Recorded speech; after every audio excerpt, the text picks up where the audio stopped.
bigger ships. So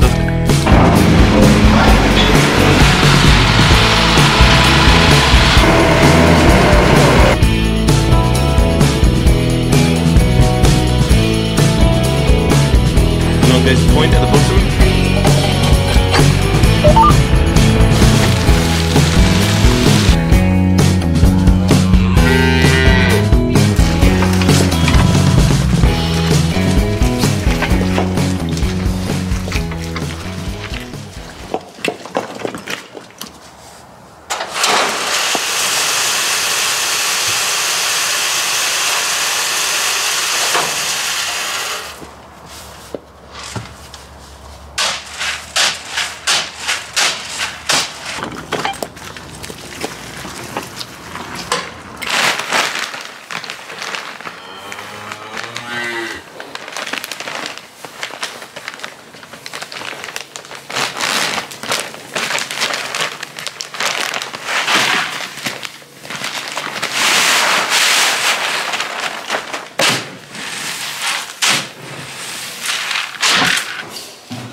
Hi everyone, welcome back to the farm. I hope you all had a good Christmas. At the moment it's kind of those few days in between Christmas and New Year's and no one really knows what to do with themselves. We had a really good day the other day at the Larning Angel tractor run. We went all through Thetford Forest and the Elvedon Estate where they filmed Dad's Army from back in the day. For anyone who enjoys that programme. We had a great run across a lot of arable fields and we saw the irrigation pivots on Elvedon, which was really good. Hadn't actually seen any of those close up in person and they looked brilliant. They had some sheep grazing under them. And I should think it's quite a good way to get several cuts of silage on light land.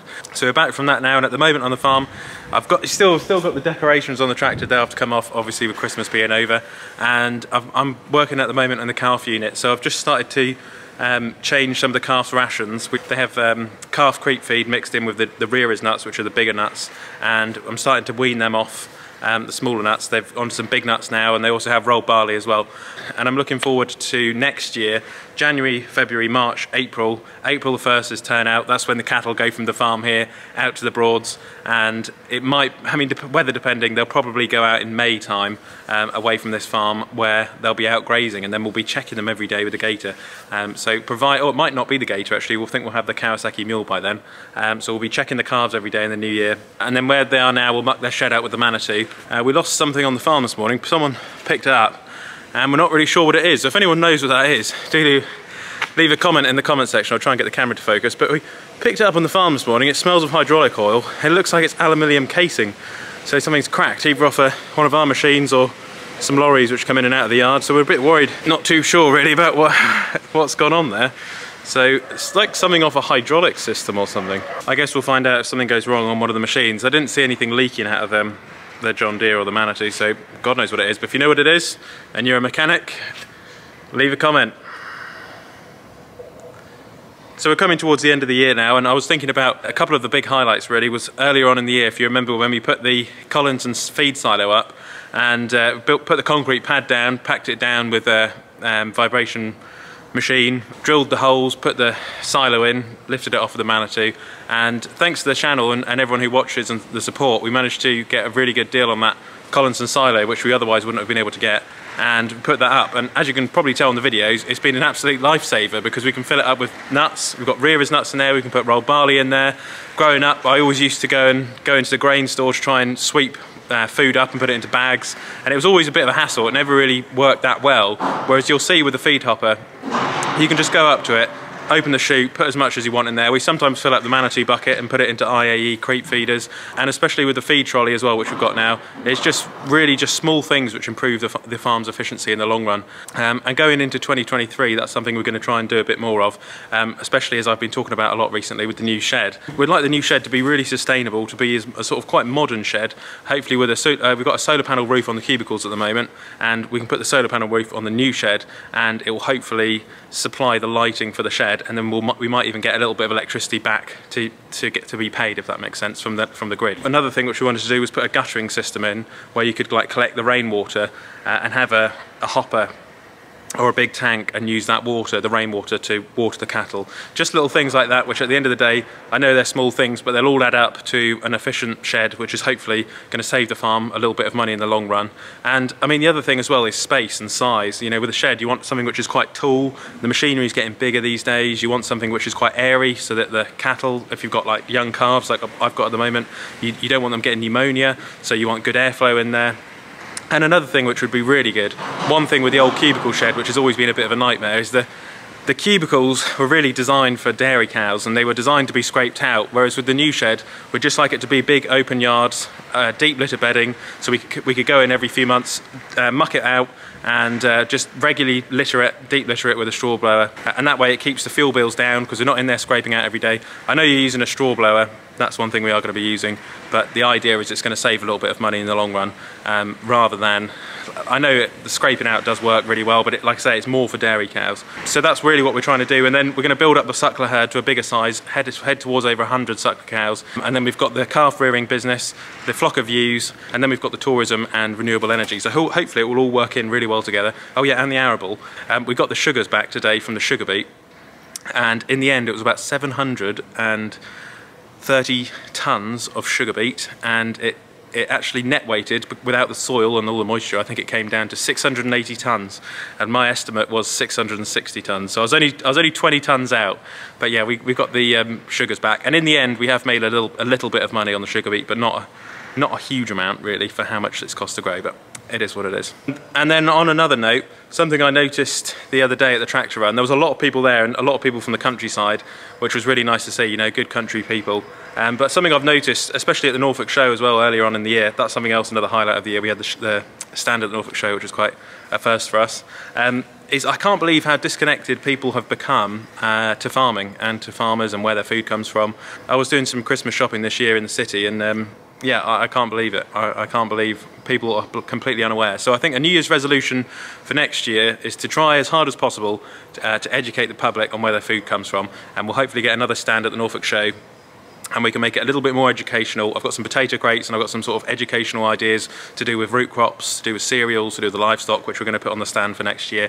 This year was a little bit rushed, but next year we're going to plan it out and it'll be really well done. Then we've got the new tractor for next year, the new tractor, the next restoration tractor, which will be the John Deere 7530. I'm still not sure whether it's going to be a 7530 with auto power, which is the Vario gearbox, automatic car, for anyone who's not into tractors, or whether it's going to be a manual tractor with the auto quad.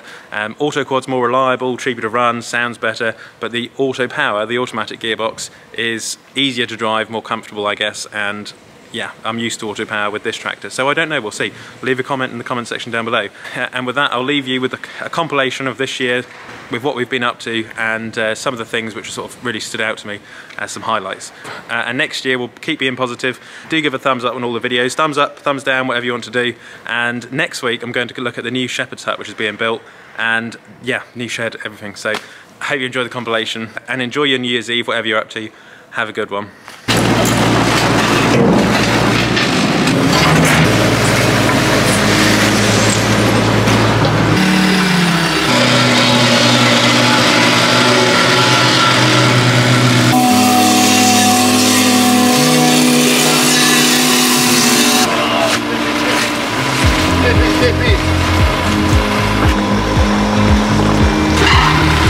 We've got the wood chipper now.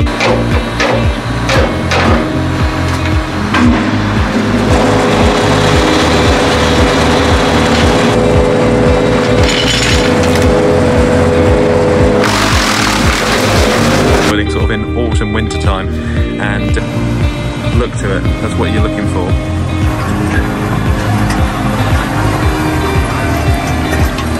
Running well, that's hard ground.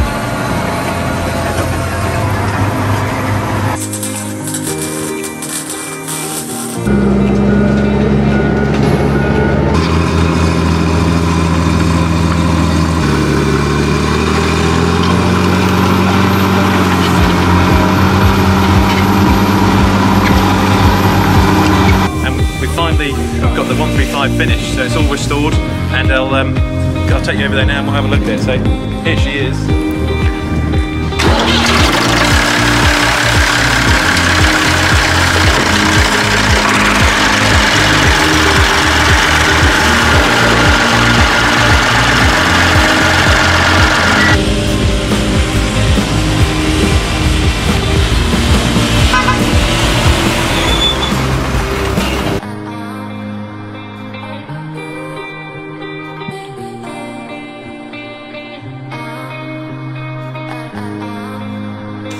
Click here to subscribe to the channel, and click here to watch another Olly's Farm video.